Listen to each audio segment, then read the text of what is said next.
National Herald ಕೇಸ್ನಲ್ಲಿ ಡಿಕೆಗೆ ಸಂಕಷ್ಟ ಎದುರಾಗಿದೆ. ನ್ಯಾಷನಲ್ ಹೆರಾಲ್ಡ್ ಅಕ್ರಮ ಕೇಸ್ನಲ್ಲಿ ಡಿಕೆ ಬ್ರದರ್ಸ್ ವೈಐಎಲ್ಗೆ ದೇಣಿಗೆ ನೀಡಿರುವ ಕಾಂಗ್ರೆಸ್ ನಾಯಕರು ಇದೀಗ ಇದೇ ವಿಚಾರ ಡಿಕೆ ಬ್ರದರ್ಸ್ಗೆ ಸಂಕಷ್ಟವನ್ನ ತಂದೊಡ್ಡುತ್ತಾ ಅನ್ನೋ ಪ್ರಶ್ನೆ. ಯಂಗ್ ಇಂಡಿಯಾ ಲಿಮಿಟೆಡ್ಗೆ ದೇಣಿಗೆಯನ್ನ ಕೊಟ್ಟಿದ್ದಾರೆ.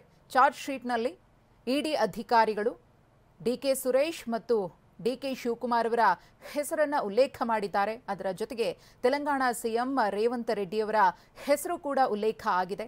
ಪಕ್ಷದ 4 ನಾಯಕರಿಗೆ ದೇಣಿಗೆ ನೀಡಲು ಸೂಚಿಸಿದ್ದ ಸಿಎಂ ರೆಡ್ಡಿ ಕರ್ನಾಟಕ ಕಾಂಗ್ರೆಸ್ ನಾಯಕರಿಂದಲೂ ಕೂಡ ಯಂಗ್ ಇಂಡಿಯಾಗೆ ದೇಣಿಗೆ ಹೋಗಿದೆ. DCM DK Shivakumar, DK Suresh ದೇಣಿಗೆಯನ್ನ ಕೊಟ್ಟಿದ್ದಾರೆ. ಇದೇ ವಿಚಾರಕ್ಕೆ ಇಡಿ ವಿಚಾರಣೆಯನ್ನ ಡಿಕೆ ಬ್ರದರ್ಸ್ ಎದುರಿಸಿದ್ರು.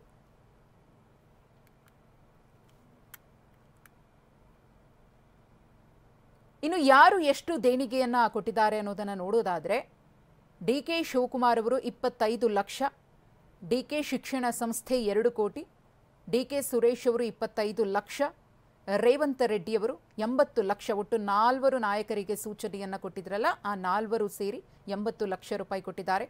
ಅನಿಲ್ ಕುಮಾರ್ 20 ಲಕ್ಷ, ಸುದರ್ಶನ್ 15 ಲಕ್ಷ, ತೆಲಂಗಾಣ ಅಧ್ಯಕ್ಷ 25 ಲಕ್ಷ, ಅಲಿ ಶಬ್ಬೀರ್ 20 ಲಕ್ಷವನ್ನ ಕೊಟ್ಟಿದ್ದಾರೆ ಅಂತ ಹೇಳಿ ಇಡಿ ಅಧಿಕಾರಿಗಳು ಸಲ್ಲಿಸಿರುವಂತಹ ಚಾರ್ಜ್ ಶೀಟ್ನಲ್ಲಿ ಉಲ್ಲೇಖ ಆಗಿದೆ. ಜೊತೆಗೆ ಇಡಿ ಅಧಿಕಾರಿಗಳು ಏನು ಹೇಳ್ತಿದ್ದಾರೆ ಅಂದ್ರೆ, ಈ ಒಂದು ದೇಣಿಗೆ ಕಂಪನಿಗೆ ಕೊಡಲಾಗಿದೆಯಲ್ಲ ಅಥವಾ ತೆಗೆದುಕೊಂಡಿದ್ದಾರಲ್ಲ, ಇದು ಸದುದ್ದೇಶದಿಂದ ಕೂಡಿಲ್ಲ ಅಂತ ಹೇಳಿ ಚಾರ್ಜ್ ಶೀಟ್ನಲ್ಲಿ ಉಲ್ಲೇಖಿಸಲಾಗಿದೆ.